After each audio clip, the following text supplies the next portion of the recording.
पढ़ने जा रहे हैं functional group isomerism. Functional group isomerism के लिए पहला हम लोगों ने क्या देखा, सेम मॉलिक्यूलर फॉर्मूला। दूसरा क्या होना चाहिए, different nature of functional group. Different nature functional group बोलने का मतलब क्या है, फंक्शनल ग्रुप के लिंकेज में फर्क आ जाएगा, मतलब जैसा जो उनका बॉन्डिंग का जो अरेंजमेंट होगा वो डिफरेंट हो जाएगा, और वैसा डिफरेंट होने से कंपाउंड की प्रॉपर्टी भी बदल जाती है, यानी डिफरेंट नेचर का हो जाता है वो फंक्शनल ग्रुप। ठीक है, तो अभी वही हम लोग देखेंगे, अभी मैं समझाऊंगा इस बात को। ठीक है, चलिए, तो कुछ चीजों का ध्यान रखेंगे। सीआई और पीआई आर नेग्लेक्टेड इन एफजीआई। अगर आपके पास ऑप्शन हो चेन आइसोमर और एफजीआई का, तो आप क्या टिक करोगे, एफजीआई टिक करोगे, सीआई टिक नहीं करोगे, ये मोर कनेक्ट माना जाएगा। और एफजीआई होने के लिए मॉलिक्यूल में कम से कम 2 कार्बन एटम्स का होना जरूरी है। कितने, 2 पॉसिबल पेयर्स ऑफ एफजीआई। एफजीआई के कुछ पेयर्स मैं आपको बताने जा रहा हूं कि ये अगर दिखता है तो ये आपस में एफजीआई फंक्शनल ग्रुप आइसोमर्स होंगे। पहला शर्त क्या है, मॉलिक्यूलर फॉर्मूला सेम होना चाहिए। मॉलिक्यूलर फॉर्मूला देखने का तरीका क्या है, number of carbon same, D same.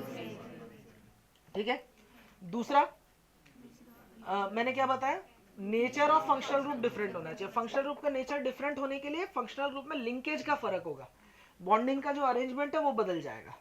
अब वो एक सजेशन है जो मैं आपको बताऊंगा, ये किया जा सकता है, अगर ऐसा दिखता है तो वो आपस में यूजुअली एफजीआई होते हैं, लेकिन इस सजेशन के अलावा भी हो सकता है, वो कोई बड़ी बातचीत नहीं है। ठीक है, तो जैसे एल्कोहल और ईथर है, क्या है, एल्कोहल और ईथर।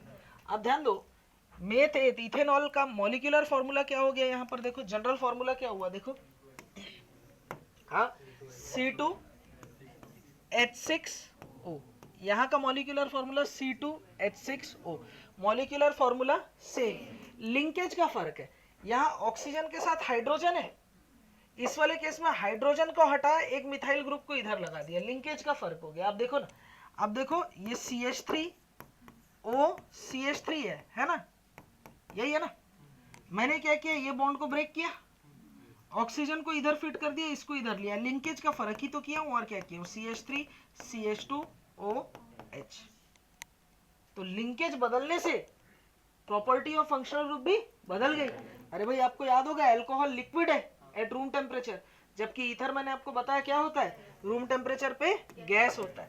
ठीक है, तो लिंकेज का फर्क यानी नेचर ऑफ फंक्शनल ग्रुप बदल गया, मॉलिक्यूलर फॉर्मूला सेम है, तो ये आपस में क्या होंगे, एफजीआई होंगे। मैं फिर से बोल रहा हूं, मैं जो बता रहा हूं इसके अलावा भी बन सकते हैं, ये जस्ट एक सजेशन है कि अगर आपको अल्कोहल कोई अगर आपको दिख जाता है कंपाउंड, तो उसका अगर आपको एफजीआई बनाना है तो आप ईथर बना सकते हैं। ठीक है तन्मय, चलिए दूसरा एल्डिहाइड। एल्डिहाइड का अगर सजेस्टेड अगर मैं एफजीआई बनाना चाहूं तो क्या कर सकता हूं, लिंकेज को बदल देता हूं, सी डबल बॉन्ड O था, यहां पर क्या कर दूंगा, कीटोन बना दूंगा। तो देखो मॉलिक्यूलर फॉर्मूला सेम है, C3H6O। देखो C3 3 4 5 6 H6O, बोलो क्लियर है। ठीक है, ये क्या है, एसिड। एसिड में मैंने हाइड्रोजन इधर किया, मिथाइल ग्रुप वहां लगा दिया, तो क्या बन गया, एस्टर। तो लिंकेज का फर्क होने से प्रॉपर्टी भी बदल गया, एक एसिड है और दूसरा एस्टर।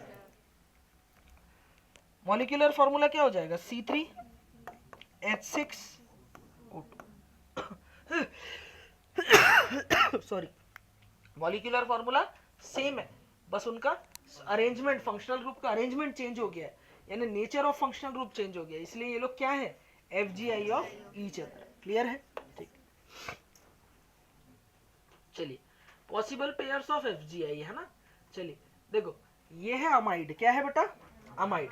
ठीक है, अमाइड का अगर आपको सजेस्टेड एफजीआई बनाना है ना तो ऑक्साइम बना सकते हो। आप कैसे बना सकते हो, सी डबल बॉन्ड O था, आप देखो यहाँ पर देखो क्या करेंगे, सी डबल बॉन्ड N कर देंगे, OH उधर जोड़ देंगे। अच्छा, ऑक्साइम जो होता है वैसे लेस स्टेबल है एज कंपेयर टू अमाइड। अब देखो चेक कर लो, कार्बन कितने हैं, 2। ठीक है, कार्बन कितने हैं, 2।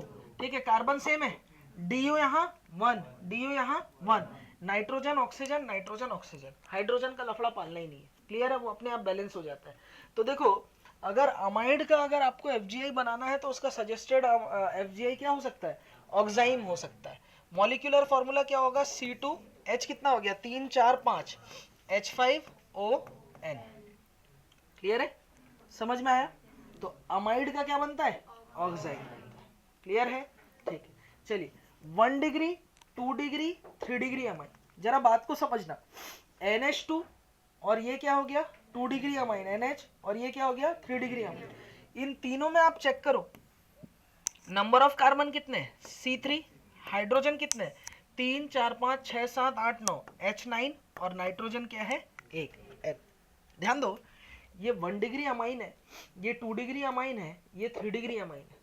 क्या मैं बोल सकता हूं कि डिग्री चेंज होने के साथ ही, डिग्री चेंज होने के साथ ही लिंकेज का फर्क दिखा नहीं दिखा आपको?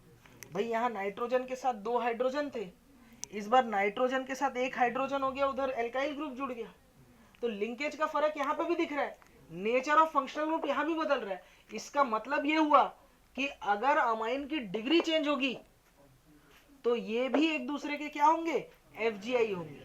क्या होंगे, FGI। बच्चा गलती कर सकता है, इसका नाम लिखते हुए वो ऐसे कर सकता है, यहाँ पर NH2 जो है फर्स्ट पोजीशन में है, यहाँ पर सेकंड पोजीशन में है, यहाँ पर यहीं पे आ गया, तो मतलब वो सोच सकता है कि ये पोजीशन आइसोमर होगा। या ऐसे सोच सकता है कि यहाँ 3 कार्बन का पेरेंट चेन है, यहाँ 2 कार्बन का चेन है, तो ये चेन आइसोमर है, ऐसा भी सोच सकता है। ऐसा नहीं करना, क्लियर है? अगर अमाइंस में आप देखो नंबर ऑफ कार्बन सेम है, देखो यहाँ भी 3 कार्बन, यहाँ भी 3 कार्बन, यहाँ भी 3 कार्बन, और अमाइंस की डिग्री चेंज हो रही है, तो they are FGI of each other. Clear है? ये अमाइन वाला केस बहुत इंपॉर्टेंट है, ध्यान रखेंगे, लिखो। पॉसिबल पेयर्स ऑफ FGI में आगे देखते हैं, साइनाइड है यानी C ट्रिपल बॉन्ड N, और हमने लिखा आइसोसाइनाइड। अब देखो लिंकेज का फर्क है कि नहीं? भाई यहाँ कार्बन ट्रिपल बॉन्ड नाइट्रोजन था, यहाँ नाइट्रोजन ट्रिपल बॉन्ड कार्बन हो गया, है कि नहीं? और एक बॉन्ड कोऑर्डिनेट बॉन्ड है, अरे है ना? आप देखो लिंकेज का फर्क है, तो साइनाइड और आइसोसाइनाइड भी एक दूसरे के क्या है, FGI ऑफ ईच अदर। अब देखो मैंने एक चीज आपको बोली कि FGI होने के लिए कम से कम कितने कार्बन होने चाहिए, 2 कार्बन होने चाहिए। भाई 1 कार्बन है और OH अगर कर दूं तो कुछ FGI हो सकता है क्या? नहीं ना। चलो अब आप सोचोगी सर 2 ही क्यों, 3 तो 3 में तो कर लेंगे हम लोग। 2 अगर होगा तो 2 में लिंकेज का फर्क करने के लिए कम से कम मुझे 2 कार्बन तो चाहिए होंगे ना। आप उसका एग्जांपल बेस्ट देखो, साइनाइड। साइनाइड है C triple bond CN, isocyanide करने के लिए मुझे C double bond coordinate bond C ये करना होगा। आप समझ पा रहे हैं मैं क्या बोलना चाह रहा हूँ? तो जो बात बोली वो याद रखना, FGI होने के लिए कम से कम मेरे पास कितने कार्बन होने चाहिए, 2 कार्बन एटम्स होने चाहिए मॉलिक्यूल में, है ना। चलिए अब देखो मॉलिक्यूलर फॉर्मूला क्या है इनका, C2H3N। सॉरी, देखो सल्फोनिक एसिड और सल्फोनेट एस्टर, सल्फोनिक एसिड का एस्टर बना है ना, O8 लगाते हैं एस्टर में हम लोग, तो इसका नाम लिखने के लिए सल्फोनेट एस्टर लिखा जाएगा। अब देखो इसका IUPAC नेम वगैरह तो हम लोग कर लेंगे, कोई दिक्कत नहीं है। एस्टर का नाम लिखने के टाइम पे क्या पहले मिथाइल लिखेंगे, फिर यहाँ पर क्या हो जाएगा मिथाइल मीथेन सल्फोनेट एस्टर, ठीक है, इसका नाम हो जाएगा। चलिए इसका नाम क्या हो जाएगा, मेथेट इथाइल सल्फोनिक एसिड, बोलो होगा, ठीक है। चलिए इन दोनों का मॉलिक्यूलर फॉर्मूला क्या है, सेम है। कैसे, C2 है ना, हाइड्रोजन कितना है 3 4 5 6 H6, ठीक है, सल्फर 1, ऑक्सीजन कितना 3, ठीक है। Molecular formula same, structural formula different है। स्ट्रक्चर में भी क्या फर्क हो रहा है, नेचर ऑफ फंक्शनल ग्रुप में, इसलिए ये भी क्या है एक दूसरे के FGI है।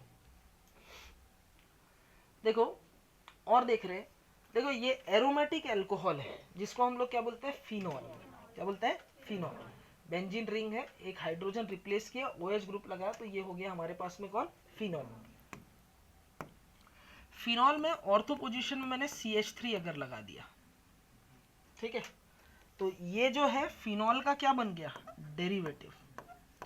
फिनॉल का क्या बन गया, डेरिवेटिव बन गया। ये एक तरीके का एरोमेटिक कंपाउंड है और उसका अल्कोहल है, ये एरोमेटिक अल्कोहल है, ठीक। अगर बेंजीन रिंग CH2 से जुड़ा हो और फिर OH अटैच हो जाए, यानी ये नॉर्मल अल्कोहल है, इसे एलिफेटिक अल्कोहल बोलते हैं। क्या बोलते हैं, एलिफेटिक अल्कोहल। अल्कोहल का OH ग्रुप, हाइड्रोक्सिल ग्रुप, अगर बेंजीन रिंग या एरोमेटिक रिंग से जुड़ा हो तो उसे हम लोग बोलते हैं एरोमेटिक अल्कोहल। अल्कोहल का हाइड्रोक्सिल ग्रुप अगर नॉन एरोमेटिक रिंग से जुड़ा हो, नॉन एरोमेटिक बोलने का मतलब जो जिस एरोमेटिक देखने का तरीका मैं आपको हकले के रूल में हकल्स रूल में बताऊंगा। अभी आप फिलहाल ये जानो OH अगर किसी ऐसे कार्बन से जुड़ा हो या ऐसे जगह से जुड़ा हो बॉडी या सिस्टम से जो एरोमेटिक नहीं है, तो वो हमारे पास में एलिफेटिक अल्कोहल हो जाएगा। क्या हो जाएगा? एलिफेटिक अल्कोहल, नॉर्मल अल्कोहल जिसको हम लोग बोलते हैं। तो एरोमेटिक अल्कोहल और एलिफेटिक अल्कोहल में देखो लिंकेज का फर्क हो गया भाई। लिंकेज यहाँ किससे था? बेंजीन रिंग से। यहाँ पर किससे हो गया? नॉर्मल sp3 हाइब्रिडाइज कार्बन से हो गया। तो इसका मतलब लिंकेज का फर्क हो गया, तो नेचर ऑफ फंक्शनल ग्रुप भी बदल गया। तो ये चीज ध्यान रखना, एरोमेटिक अल्कोहल और एलिफेटिक अल्कोहल भी एक दूसरे के क्या होंगे? FGI होंगे। अच्छा, ये एक सजेशन है जो आप बना सकते हैं। एक और अल्कोहल का मैंने आपको क्या बताया था? एक और FGI बनाने का सजेशन मैंने आपको दिया था। क्या हो जाएगा? ऑक्सीजन और ये CH3, ये भी क्या है? ईथर। तो ये सारे के सारे क्या है? FGI है एक दूसरे के। क्लियर है? मॉलिक्यूलर फॉर्मूला क्या हो जाएगा? 1 2 3 4 5 6 7 C7। हाइड्रोजन कितने होंगे गिनो? 2 और 1 3। और यहाँ पर 2 यानी कि 1 2 3, 2 और 1 3 4 5 6 7 8 H8 और O लिख लो। अच्छा देखो, आपने कोऑर्डिनेशन में ये पढ़ा होगा, एक ग्रुप होता है क्या बेटा? नाइट्रो। ठीक है, नाइट्रो का एक लिंकेज NO2 ऐसा हो सकता है जिसको आपने नाइट्रो एन बोला था, और दूसरा इसको हम लोग लिख सकते हैं ONO, नाइट्रीटो, या जिसको आपने नाइट्रो O बोला था। ऑक्सीजन से लिंकेज होगा। लिंकेज का फर्क हो गया ना? तो बताओ ये क्या होगा बेटा? एक दूसरे का FGI होगा। जैसे CH3 CH2 NO2, CH3 CH2 ONO, है ना? Nitro ethane, नाइट्रीटो ethane. नहीं आया समझ में? अरे यार, नाइट्रो, नाइट्रोसो, ये सबको तो हम लोग क्या गिनते हैं? एज अ सब्स्टिट्यूट गिनते हैं। तो NO2 नाइट्रो था, नाइट्रो इथेन है। आप देखो नाइट्रोसो तो NO था ना, नाइट्रोसो NO था, ये नाइट्रीटो है। क्या है? नाइट्रीटो। अरे यार, लिंकेज आइसोमेरिज्म आपने पढ़ा होगा कोऑर्डिनेशन केमिस्ट्री में। लिंकेज का फर्क हो जाता है ना यार, एक में लोन पेयर डोनर नाइट्रोजन, दूसरे में लोन पेयर डोनर ऑक्सीजन हो जाता है। होता है नहीं होता है? अरे आपने पढ़ा। तो देखो ONO, ये भी तो NO2 है ना। अगर ऐसा लिंकेज दिखे तो इसे बोलेंगे हम लोग क्या? नाइट्रीटो इथेन। अच्छा, नाइट्रो, नाइट्रीटो ये सब सब्स्टिट्यूट की मौत मरते हैं, तो इसीलिए इनको हमेशा पहले लिखा जाएगा IUPAC नेमिंग में और फिर इसका नाम लिखा जाएगा। क्लियर है? समझ में आया? तो ये दोनों भी एक दूसरे के क्या है? FGI। ये लिख लो। चलिए, क्वेश्चन है molecular formula C3H6O2, then how many carboxylic acid और एस्टर आर पॉसिबल। ठीक है, C3H6O2 मॉलिक्यूलर फॉर्मूला है। इसके लिए आपको कार्बोक्सिलिक एसिड और एस्टर कितने बनेंगे वो बताना है। बना के देखो, एक एक बनेगा। देखो ध्यान दो, सबसे पहला काम हमारे को DO निकालना है। तो C3H6O2 के लिए DO अगर निकालूंगा C+1 4 माइनस 6/2 कितना हुआ? 3, यानी कि 1। अच्छा, एक DU आया 1, यानी कि या तो रिंग बन सकता है या तो पाई बॉन्ड बन सकता है। ये बात क्लियर होती है? ठीक। अब जरा समझना, हमें क्या बनाना है? कार्बोक्सिलिक एसिड या एस्टर। तो प्यारे बच्चों, कार्बोक्सिलिक एसिड होगा तो C double bond O OH होगा, यानी कार्बोक्सिलिक एसिड बनाने में एक जो DU लग रहा था वो यहां खर्च हो चुका है। क्या? अगर एस्टर बनाता हूं तो एस्टर भी होता है C double bond O oxygen और ये फ्री वैलेंसी। इसका मतलब जो DU1 आ रहा है वो फंक्शनल ग्रुप यानी एस्टर में ही खर्च हो चुका है। इसका मतलब ये हुआ कि हम लोग जो भी फंक्शनल ग्रुप लगा रहे हैं उसमें जो DU1 था वो पाई बॉन्ड के फॉर्म में खर्च हो चुका है। तो जो रिमेनिंग एल्काइल वाला पार्ट होगा उसमें कोई पाई बॉन्ड नहीं आएगा, ना ही वहां कोई रिंग आएगा। ये हमारा थॉट प्रोसेस होना चाहिए। इस तरीके से सोच के हमको आगे बढ़ना, और ये चीज तभी आप सोच पाओगे जब आप होमोलोगस सीरीज वाला मेरे लेक्चर को बहुत अच्छे से किए होगे। वो वाली चीजें दिमाग में आनी चाहिए, ठीक है? समझ में आ रहा है मैं क्या बोलना चाह रहा हूँ? क्योंकि आपको मालूम है अगर एक पाई बॉन्ड इंट्रोड्यूस होता है तो हाइड्रोजन CnH2n+2 में हम लोग 2 कम कर देते हैं, इसीलिए तो इसको बोले थे हाइड्रोजन डेफिशिएंसी इंडेक्स, बोले थे नहीं बोले थे? याद करो। तो यही चीज क्लियर होती है कि C3H6O2 में मैं क्या करने वाला हूं कि Du1 है तो कार्बोक्सिलिक एसिड बनाते हुए एक वो भी खर्च हो गया और एस्टर बनाते हुए भी वो खर्च हो गया। तो सबसे पहले मैं कार्बोक्सिलिक एसिड बनाता हूं, 3 कार्बन का कार्बोक्सिलिक एसिड बना दो, यही होगा पहला। भाई 3 कार्बन का कार्बोक्सिलिक एसिड यही होगा। अच्छा, आपको हाइड्रोजन का लफड़ा पालना ही नहीं है, वो अपने आप बैलेंस हो जाएगा। डी कार्बन और डी मैनेज कर लो, बाकी सब ठीक है। राजवर्धन सीधे बैठना बेटा, ठीक। दूसरा ये तो हो गया कार्बोक्सिलिक एसिड। अब एस्टर देखो, 3 कार्बन का एस्टर ये हो सकता है, हो सकता है। दूसरा इसके अलावा कोई एस्टर बन सकता है? आप बताओ। बन सकता है, कैसे जरा देखना। अगर मैं इस कार्बन को यहां ले आऊं, कार्बन अगर यहां आएगा तो ऑक्सीजन के पास क्या आ जाएगा? हाइड्रोजन आ जाएगा ना। अरे समझ लो, कार्बन अगर मैं यहां लाता हूं और इस कार्बन से हाइड्रोजन को यहां ले आता हूं तो 3 कार्बन का चेन हो गया, डबल बॉन्ड ओ एच, यानी वापस से क्या बन गया? एसिड बन गया। लेकिन वहीं आप याद करना, एस्टर के नेमिंग मैंने आपको बोला था आप गलती एस्टर में ही करोगे। वहां नेमिंग में मैं एल्केनोइल ऑक्सी वाला जो केस बताया था वो भी तो एस्टर ही है ना। कुछ तो मजबूरी रही होगी कि मेरा प्रिंसिपल कार्बन चेन उधर बन जाता है, तब उसके लिए नेम कर रहे थे हम लोग, याद करो। तो एक और एस्टर हम लोग ऐसा भी बना सकते हैं, आप याद करो, ये वाला केस मैंने आपसे डिस्कस किया यूपीएससी नेमिंग में। इस कार्बन को उधर भेज दूं और यहां अगर हाइड्रोजन आ जाए तो ध्यान रखना ये भी तो एस्टर ही है ना। अरे है या नहीं है? बताओ, पहले वाले एस्टर का नाम क्या है? हाँ, मिथाइल मेथेट इथेनोएट। इसका नाम क्या है? Methyl ethanoate.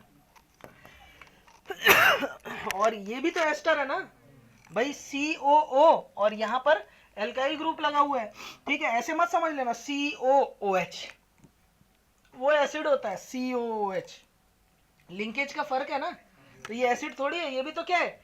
एस्टर है। यहाँ फंक्शनल ग्रुप क्या दिख रहा है आपको? C double bond O, ester है यार। तो इसका नाम क्या हो जाएगा बताओ? Ethyl methanoate. नहीं है समझ में? अरे यार, ऑक्सीजन के बाद वाले का नाम पहले लिखेंगे, मेथेट इथाइल, और मीथेन एक ही कार्बन है तो मिथेनोएट। और जरा ध्यान देना, ये क्या है? मेथ एथ प्रोपेनोइक एसिड। क्या यहां तक बातें क्लियर है? तो हमारे पास इस मॉलिक्यूलर फॉर्मूला के कितने कार्बोक्सिलिक एसिड और एस्टर बनेंगे? तो 2 तो एस्टर आइसोमर्स बनेंगे, 2 तो क्या बनेंगे? एस्टर बनेंगे। 2 तो क्या बनेंगे? एस्टर बनेंगे। और एक क्या बनेगा हमारे पास में? एसिड। क्लियर है? अब जरा समझना, बात को समझना। अगर मैं इसे A बोल रहा हूं, इसे मैं B बोल रहा हूं, इसे मैं C बोल रहा हूं, तो गौर से सुनना। मैं बोल रहा हूं A और B में क्या रिलेशन है? FGI of each other. ये एक दूसरे का क्या है? FGI। A और C में क्या रिलेशन है? ये भी क्या है? Yes, FGI of each other. मैं आपसे बोलूंगा B और C में क्या फर्क है? अब आप यहाँ चेन आइसोमर बोलोगे तो गलती कर जाओगे। यहाँ मैंने एक आइसोमरिज्म का टाइप है जो अभी बताया नहीं, मैं अभी डिस्कस करने वाला हूँ, मेटामर्स। क्या होता है ना, ऐसा फंक्शनल ग्रुप जिसके 2 साइड लिंकेज होने के चांस हो, like ester, like amide, like anhydride. आप देखो उनके दोनों तरफ लिंकेज होते हैं, 2 तरफ से बॉन्ड बन सकता है। और एल्काइल ग्रुप इधर को उधर, उधर को इधर शिफ्ट करने की वजह से उनमें जो होता है लोकेंट जो होता है फंक्शनल ग्रुप का, वो इधर उधर खिसकने लग जाता है। तो इसे हम बोलते हैं मेटामेरिज्म। क्या बोलते हैं? मेटामर्स। इसको ऐसे समझो जैसे ये मोतियों की माला है, या एनीलिड है, एनीलिडा है। क्या है? एनीलिडा। एनीलिडा का एक तो सेगमेंट रहता है ना अलग से कलर वाला, क्या बोलते हैं? हाँ वही जो रहता है, मतलब एक तो ये है, ये इधर से इधर देखो आप, एनिलिडा रहता है ना, एनुलस, अरे पढ़ते हो ना आप लोग, कीड़ा केचुआ अर्थवर्म, वही रहता है ना। तो आप समझ लो ऐसे बना हुआ है, ऐसे ऐसे समझ लो, सिंपल मोतियों की माला है, ठीक है। इसमें ये वाला जो है ये ब्लैक कलर का है, और बाकी सब इधर क्या है बेटा, व्हाइट पर्ल है, ठीक है। अब मैं क्या कर रहा हूं, अगले केस में इसको इधर सरका दे रहा हूं, इनको यहां ले आया। समझ रहे हैं आप क्या बोलना चाह रहा हूं? तो ये जो पर्ल है इसका सेगमेंटेशन इधर उधर करने की वजह से मुझे लिंकेज में फर्क दिख रहा है, तो इसे हम लोग बोलते हैं मेटामर्स। अभी मैं समझाऊंगा इसको। ये ऐसे लिंकेज, ऐसे वाले फंक्शनल ग्रुप में होता है जिनमें डबल लिंकेज हो, मतलब दो साइड हम लोग ग्रुप जोड़ सकते हैं, तो दो साइड के ग्रुप में चेंजेस की वजह से ये दिखता है आपको, इन्हें हम लोग मेटामर्स बोलते हैं। अभी मैं पढ़ाऊंगा, आप देखो यहाँ पर ये जो फंक्शनल ग्रुप है सी डबल बॉन्ड ओ में ऑक्सीजन के साथ कार्बन है यानी मिथाइल है, और यहाँ पर क्या है, कार्बन है, जो भी है इथाइल है। इस बार ऑक्सीजन के साथ मिथाइल की जगह क्या हो गया, इथाइल, और यहाँ पर क्या है बेटा, हाइड्रोजन आ गया। बोलो समझ में आ रहा है? मतलब हमने चेंज किया है बस, इसको इधर से उठा करके यहाँ ले आए, यहाँ कार्बन और हाइड्रोजन के बीच में उठा करके ले आए, तो ये कार्बन उधर सरक गया। समझ रहे हैं आप क्या बोलना चाह रहा हूँ? हूँ हाँ किया जाए तो इसे बोलता है मेटामर्स। अभी मैं इसको पढ़ाऊंगा आपको, घबराए ना, ठीक है। तो इन्हें आप मेटामर्स बोलोगे। अच्छा, अगर मेटामर्स नहीं है ना, तब मजबूरी है तो चेन आइसोमर लगा देना, मैं ये भी बोल रहा हूँ। कई लोग सोचेंगे कि सर यहाँ पेरेंट चेन में 2 कार्बन है, यहाँ पेरेंट चेन में 1 कार्बन है, तो ये लोग they are CI of each other, chain isomers हैं। अगर मेटामर्स ऑप्शन में न हो तो CI आप लगा देना, लेकिन अगर मेटामर्स ऑप्शन में है तो वही लगाना पड़ेगा। क्या मेरी बात आपको क्लियर हो? ये चीज समझ में आया? तो सारी पॉसिबिलिटी के बारे में आपको सोचना पड़ेगा, वो सोच तभी पाओगे जब क्लास में ये सारी चीजें आप करेंगे, ठीक है। लिखते जाओ। चलिए, लिखा सभी ने? अगला क्वेश्चन है जनरल फॉर्मूला CN, इधर देखा जाए जनरल फॉर्मूला, जया इधर देख बेटा, general formula CN H2N + 3N, ये एक मॉलिक्यूलर फॉर्मूला दिया हुआ है इन टर्म्स ऑफ N।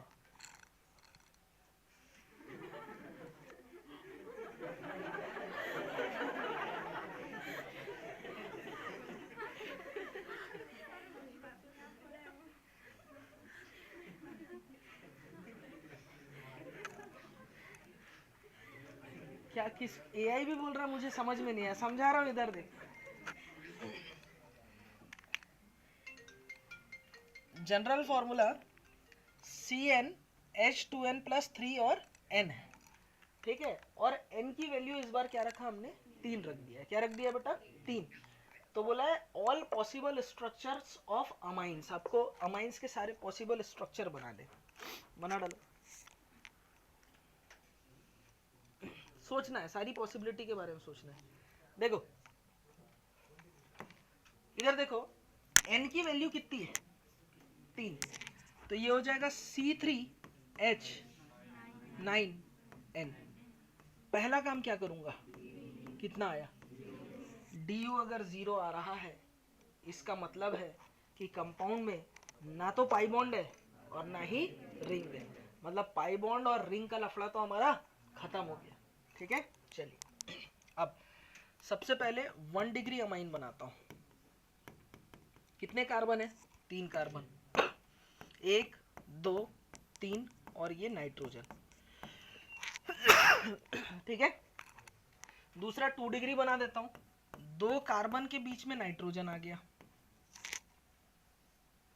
तीसरा 3 डिग्री बना देता हूं, नाइट्रोजन के साथ 3 कार्बन है, यही हो सकता है, ठीक है। ये कौन सा अमाइन है, 1 डिग्री, ये कौन सा अमाइन है, 2 डिग्री अमाइन, और ये कौन सा है, 3 डिग्री अमाइन। आप हाइड्रोजन की चिंता ना करें, हाइड्रोजन बैलेंस हो जाएगा, ठीक है। ध्यान दो, लेकिन यहां पर मैं ऐसे कर सकता हूं क्या, इस कार्बन को यहां भेज देता हूं और यहां से हाइड्रोजन यहां ले आता हूं, तो हाइड्रोजन यहां आएगा, कार्बन इधर जाएगा, वापस से यही बन जाएगा, कोई फर्क नहीं पड़ेगा। अच्छा, ऐसा कर सकता हूं क्या, इस नाइट्रोजन को इधर उधर करके देख लिया मैंने, लेकिन मैं इस 1 डिग्री जो अमाइन है, क्या मैं इसमें ऐसा कर दूं तो हो सकता है ये।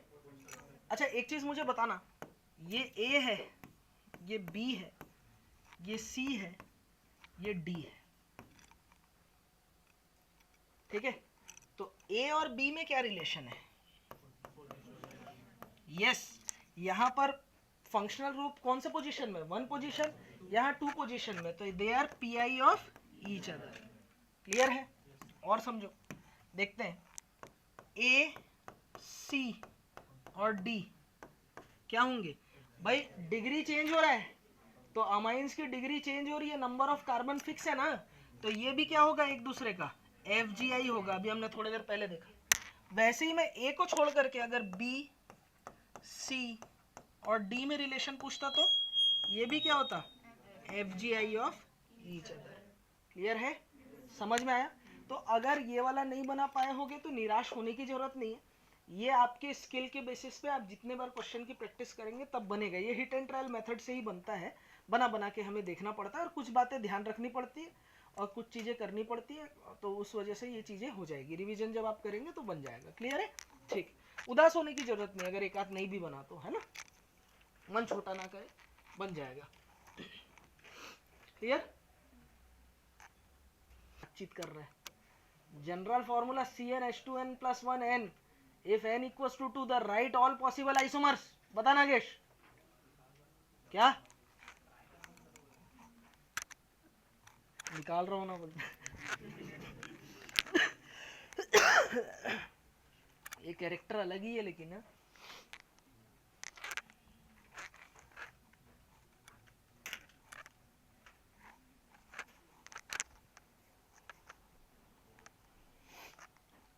देख, हम अपना काम कर रहे हैं, वो अपना काम कर रहा है, उसको देना होगा वो देगा, नहीं देना होगा नहीं देगा। ठीक है? नुकसान फायदा जो होगा वो बाद में समझेगा। जितना मैं पढ़ा रहा हूं, क्या मैं इतना पहले भी पढ़ाया था? ये सब कुछ कराया ही था ना।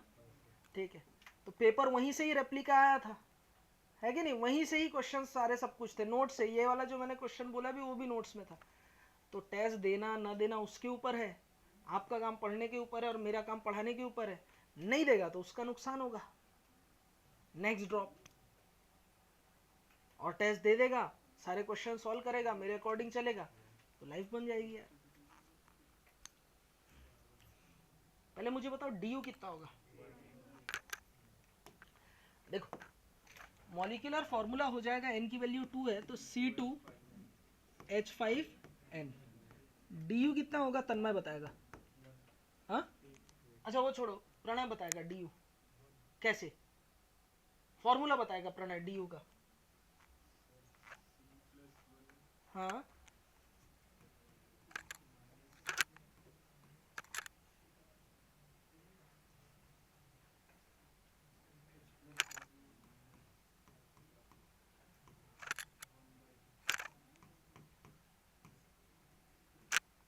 तो C कितना है 2 + 1 माइनस हाइड्रोजन 5, नाइट्रोजन 1 माइनस 1/2, तो 2 और 1 3 माइनस 5 और 1 6 माइनस 1/2। कुछ अलग ही कर दिया ये। समझा फर्क देख रहे? टेस्ट नहीं देने से समझा ना? के अब तू बता DU का फॉर्मूला है?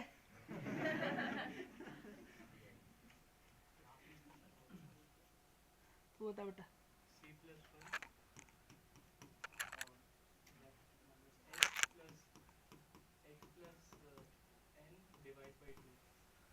ये भी टेस्ट नहीं दिया था, दिया था टेस्ट। CnH2n + 1n। अब जरा देखना इधर, फॉर्मूला होगा C2H 2 दूनी 4 और 1 5 और n। DU निकालेंगे तो 1 आएगा। ठीक है, प्रणय मेरे साथ साथ बोलना, C + 1 minus H + x minus n divided by 2। अब देखो, यहाँ एक छोटी सी बात बताना चाहूंगा लेकिन बहुत जरूरी है। आप लोग फॉर्मूला भूलते कैसे हो? देखो, C + 1 तक याद रहता है आपको, नोटिस करना, माइनस के बाद H + x minus n divided by 2, ये फॉर्मूला है। बोलने का फर्क है, आप चीजें भूलते कैसे हो जरा देखना। आपने कैसे पढ़ा होगा, पढ़ने का जो एसेंट होता है ना, इधर ध्यान दिया जाए, बहुत बड़ी बात बता रहा हूँ, पढ़ने का जो एसेंट होता है ना, वही दिमाग में मतलब टाइपराइटर का काम करता है। C + 1, आपने क्या बोला?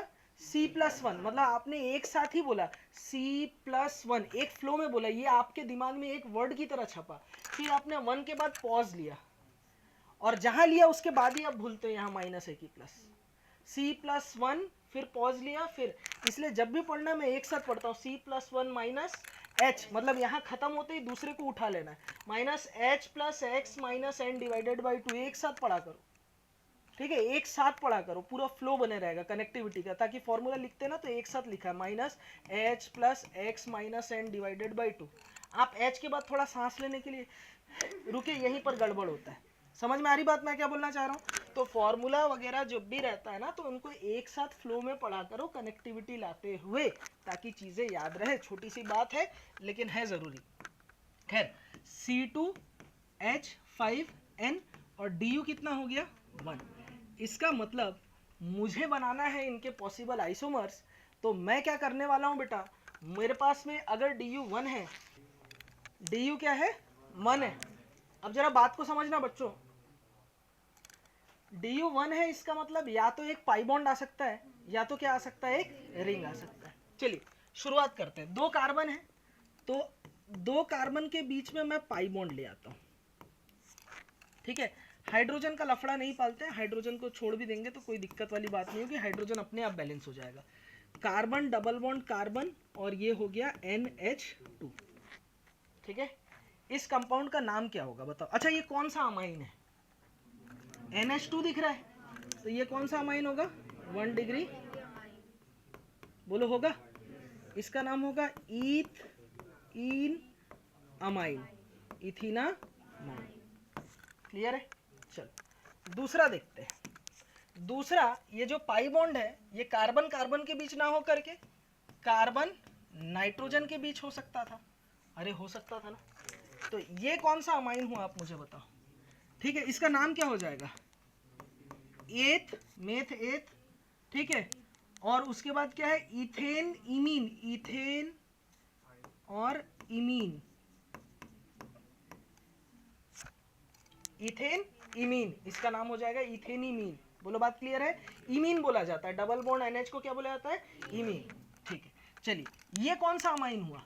2 डिग्री अमाइन, ठीक है। कौन सा है? 2 डिग्री। अरे 2 डिग्री कैसे हुआ यार? NH दिखेगा तो 2 डिग्री नहीं होता? अरे NH दिखता है तो 2 डिग्री होता है यार, 2 डिग्री अमाइन है यार, 2 डिग्री अमाइन है ये,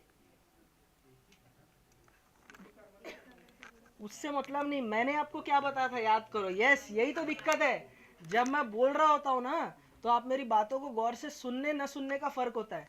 जब मैं आपको डिग्री ऑफ अमाइंस बता रहा था तो आप याद करना, मैंने बोला था अगर NH2 दिखे तो 1 डिग्री, अगर NH दिखे तो 2 डिग्री, अगर N दिखे तो 3 डिग्री। बताओ NH दिख रहा ना, तो कौन सा अमाइन हुआ? क्लियर है यहाँ तक? चलिए अब इसका हम लोग 3 डिग्री अमाइन भी बना सकते हैं। 3 डिग्री कैसा होगा जरा देखना, 3 डिग्री अमाइन कैसे बना सकते हैं जरा देखना। DU हमें क्या रखना है? एक ही रखना है, तो मैं कैसे लिख सकता हूं बताओ? C, बीच में nitrogen, double bond C। Clear है? अब देखो ये हो गया CH3 और ये हो गया CH2। अच्छा ये 3 डिग्री अमाइन नहीं है क्या, मुझे बताओ? है, देखो नाइट्रोजन के पास 0 हाइड्रोजन, कौन सा अमाइन है? 3 डिग्री अमाइन। इसका नाम क्या लिख सकता हूं? मुझे नाम बताओ इसका, IUPAC नेम। देखो नाइट्रोजन के साथ क्या लगा हुआ है? हाँ, नाइट्रोजन के साथ क्या लगा हुआ है यहाँ पर? CH2 को हमने क्या बोला था? एल्काइलिडीन, आप याद करो। हाँ, इसका नाम क्या था? मिथाइलीन। क्या नाम है? Methylene, N methylene. याद करो, एल्काइलिडीन जहां बता रहा था CH2 जुड़ा रहेगा तो मिथाइलीन, ठीक है। फिर क्या था? इथाइलीन। याद आ रहा है आप लोग को? ठीक है, तो N मिथाइलीन, हाँ, मीथेन अमाइन, मीथेनामाइन, मीथेन का क्या है? अमाइन है। क्लियर है? चलिए ये इसका IUPAC नेम हो गया, हालांकि इनका IUPAC नेम उतना इंपॉर्टेंट नहीं। अब जरा देखते हैं, इथेन इमीन, ये 1 डिग्री, ये 2 डिग्री और ये 3 डिग्री अमाइन हुआ। एक और पॉसिबिलिटी है, आप देखो DU अगर 1 है तो एक तो मैं रिंग स्ट्रक्चर भी बना सकता हूँ ना, कार्बन कार्बन और नाइट्रोजन के साथ एक रिंग बना दे। अरे यार 2 कार्बन नाइट्रोजन के साथ रिंग नहीं बना सकता मैं? यहाँ हो जाएगा हाइड्रोजन 2, यहाँ हो जाएगा हाइड्रोजन 2, यहाँ हो जाएगा हाइड्रोजन 1। देखो 2 2 4 और 1 5 बैलेंस हो रहा है। तो एक तो ये भी बन सकता है। हालांकि ये जो कंपाउंड है ना साइक्लिक स्ट्रक्चर, ये लेस स्टेबल होता है। और यूजुअली आइसोमर्स पढ़ाते हुए मैं आपको ये बात बताऊंगा कि कोई अगर हमारे पास में कुछ स्ट्रक्चर्स जो होते हैं जो हाईली अनस्टेबल हो उनको अवॉइड कर देते हैं। लेकिन इस वाले स्ट्रक्चर को यहाँ रख के मैं अभी आपको बताना चाहूँगा कुछ बातें इससे रिलेटेड। जरा देखना, तो यहाँ पर ये कौन सा अमाइन है? मुझे बता, इस अमाइन की डिग्री कौन सी होगी? 1 डिग्री नहीं होगी, एक ही हाइड्रोजन है ना। ये भी कौन सा अमाइन है? 2 डिग्री अमाइन। इसका नाम क्या हो जाएगा बताओ? बोलो। नहीं, नाइट्रोजन जब साइक्लिक रिंग में होता है ना तो इसे बोलते हैं एजा कंपाउंड। क्या बोलते हैं? एजा साइक्लो। और नाम क्या हो जाएगा? मेथ एथ प्रोपेन। ठीक है, जैसे हमने ऑक्सा देखा था, याद आ रहा है आपको? आपने ऑक्सीजन को ही आपने अगर प्रिंसिपल कार्बन चेन माना था तो एक नाम का तरीका आपने देखा था ऑक्सा।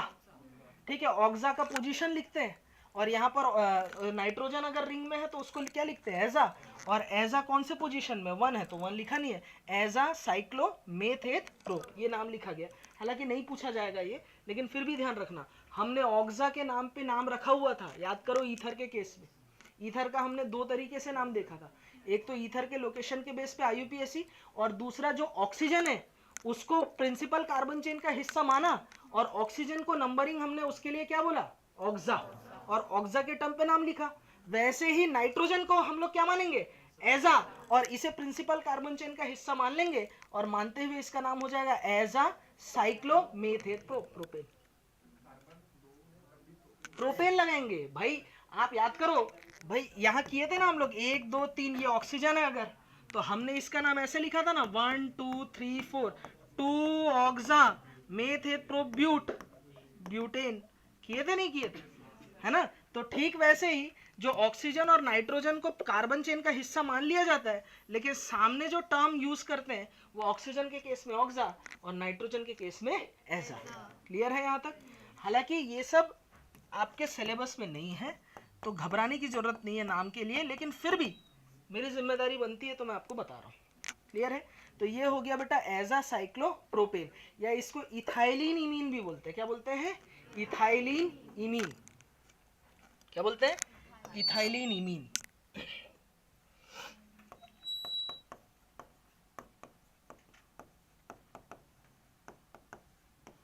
तो ये ध्यान रखे रहना। तो हमारे पास कितने आइसोमर बन रहे हैं? 1 2 3 4।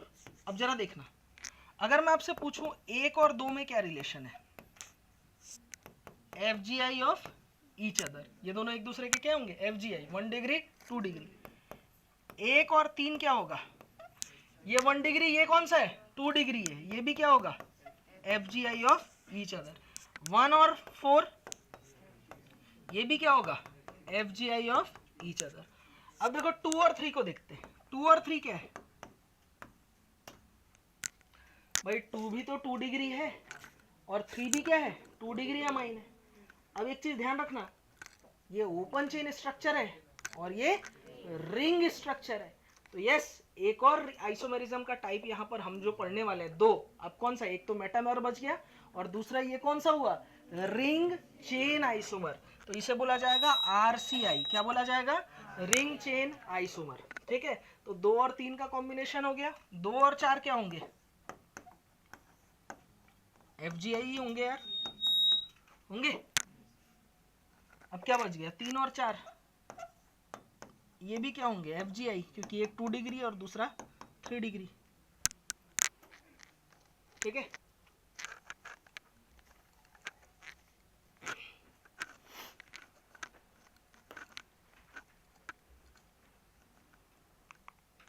अब हम लोग एक स्पेशल टाइप ऑफ आइसोमेरिज्म देखने जा रहे हैं। ये फंक्शनल ग्रुप का ही इसको एक टाइप मान लिया जाता है ना भाई? फंक्शनल ग्रुप में मैंने क्या बताया था? कनेक्टिविटी या लिंकेज का फर्क होना चाहिए जिससे नेचर ऑफ फंक्शनल ग्रुप बदल जाता है।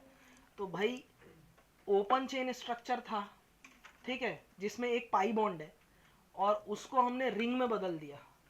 उसको हमने किस में बदल दिया? रिंग में बदल दिया।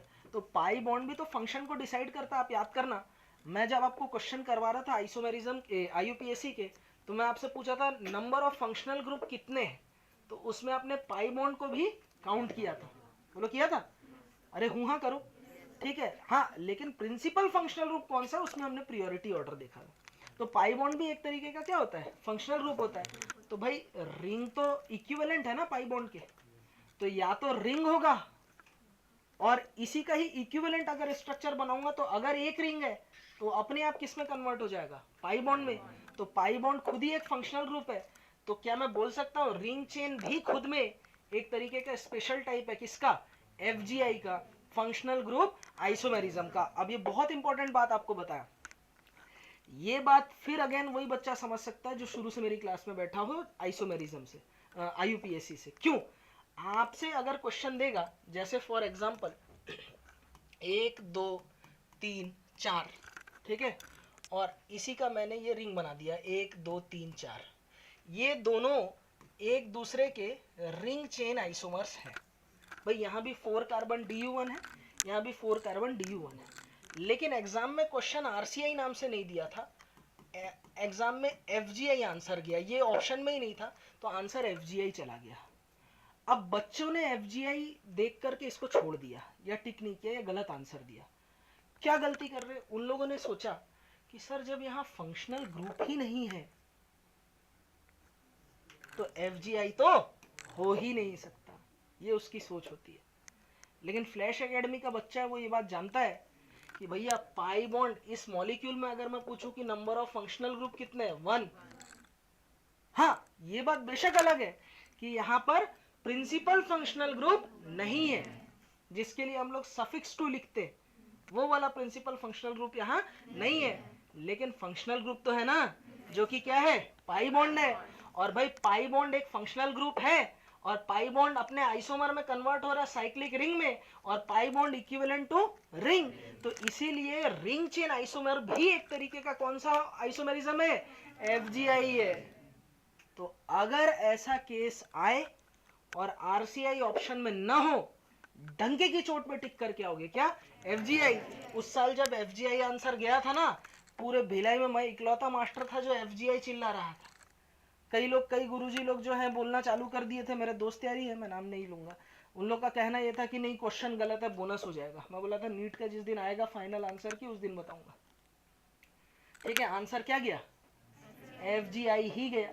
क्लियर है, समझ में आ रही बात मैं क्या बोलना चाह रहा हूँ? अरे हूँ हाँ किया जाए, ये क्वेश्चन पूछा जा चुका, मतलब ये नहीं था, लेकिन ऐसे टाइप के क्वेश्चंस थे उस समय। ठीक है, तो वो तो बहुत पुरानी बात है मैं जो बता रहा हूँ, इस तरीके के क्वेश्चन पहले बहुत आते थे, मतलब जब स्टेट बोर्ड्स भी हुआ करते थे, एम्स अपना अलग हुआ करता था, ठीक है, PMTs बहुत सारे हुआ करते थे, AFMC का अलग एग्जाम हुआ करते थे, तो ये बहुत फेवरेट क्वेश्चन रहता था, ये कई बार पूछा है।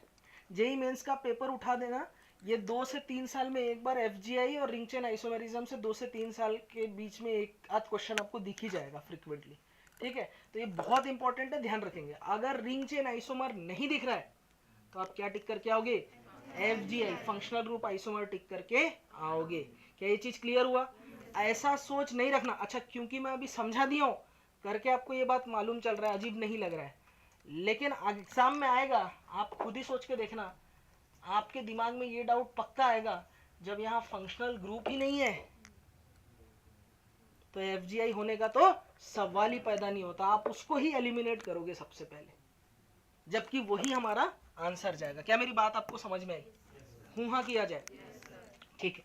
चलिए, रिंग चेन आइसोमेरिज्म एक स्पेशल टाइप है किसका बेटा, FGI का। लिखा जाए, अभी इसी के बारे में ही हम पढ़ेंगे।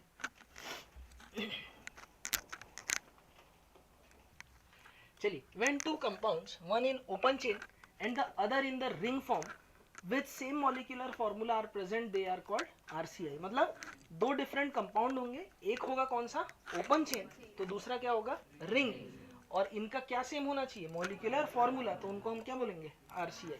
ठीक है, एग्जांपल बड़ा सिंपल, वही देख लो, लिख लो, CH3 CH double bond CH2।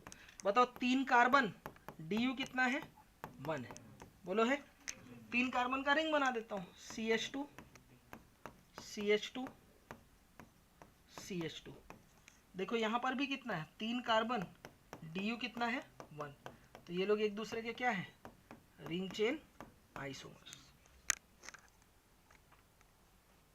चलिए एक क्वेश्चन है, right all possible structural isomers with molecular formula C4H8। एक ये मॉलिक्यूलर फॉर्मूला दिया है, इसका सारा स्ट्रक्चरल आइसोमर बनाना है। हमने अभी तक क्या क्या पढ़ लिया स्ट्रक्चरल में? पहला कौन सा? चेन आइसोमर, दूसरा पोजीशन आइसोमर, तीसरा फंक्शनल ग्रुप आइसोमर, ठीक है। और फंक्शनल ग्रुप में ही एक टाइप हमने देखा कौन सा? Ring chain isomer. मेटामर्स अभी नहीं बताया लेकिन वो आएगा भी तो देख लेंगे, यहाँ पे मेटामर्स का चांस नहीं होगा, लिख लो। देखो DU का फॉर्मूला क्या होता है? C+1 कार्बन +1 कितना हुआ 5 minus hydrogen plus halogen minus nitrogen divided by 2, hydrogen ये 8/2 यानी कितना हो जाएगा 4, ठीक है। 5 - 4 DU कितना हो जाएगा 1, यानी या तो एक पाई बॉन्ड आ सकता है या तो एक रिंग आ सकता है, ठीक है। चलिए तो सबसे पहला हम लोग बनाते हैं 1 2 3 4, यही होगा। दूसरा क्या हो सकता है 1 2 3 4, तीसरा इस डबल बॉन्ड को यहाँ शिफ्ट कर दूं, वही बन जाएगा, ठीक।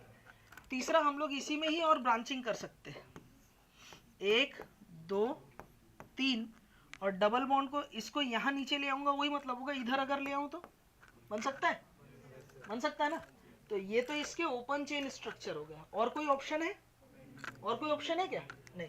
अच्छा मैं स्ट्रक्चरल आइसोमर्स की बात कर रहा हूँ, मैं GI ज्योमेट्रिकल की बात नहीं कर रहा हूँ ना, तो इससे सिस ट्रांस भी बन सकता है, स्टीरियो आइसोमर्स है ना, वो बात की बात है। हम अभी मैं स्ट्रक्चरल आइसोमर्स की बात कर रहा हूँ। चौथा 4 कार्बन DU1, ये हो सकता है। पांचवा ऐसा भी तो हो सकता है ना,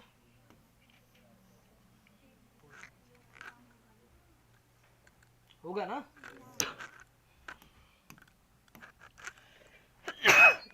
सॉरी, ठीक है। चलो अब देखो इनमें रिलेशन देखते हैं। फर्स्ट और सेकंड क्या है?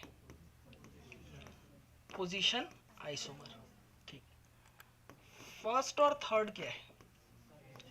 चेन आइसोमर है। पेरेंट चेन में यहाँ 3 कार्बन है, यहाँ 4, ठीक है।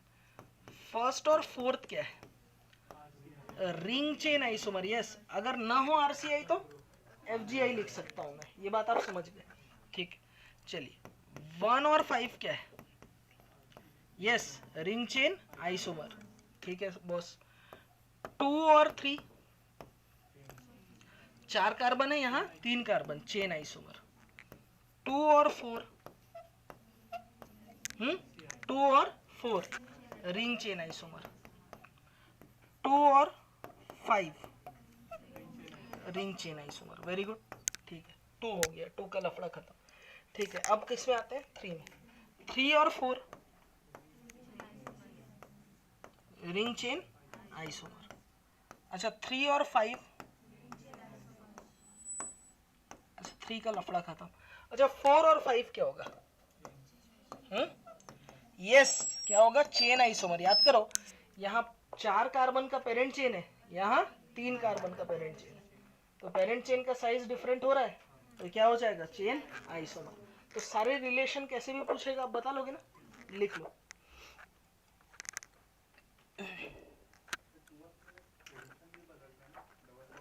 किसमें? 2 और 3 में। हाँ तो मैंने आपको बोला पोजीशन आइसोमर होने के लिए पेरेंट चेन और साइड चेन का साइज मस्ट भी सेम होना चाहिए था, ठीक है। कहाँ सेम है? है ना। God ऐसे ट्रिक्स कोई नहीं देगा तुमको, सिंपल टिप्स PCM भी everything now easily on your fingertips, जो भी चाहिए ले लेना।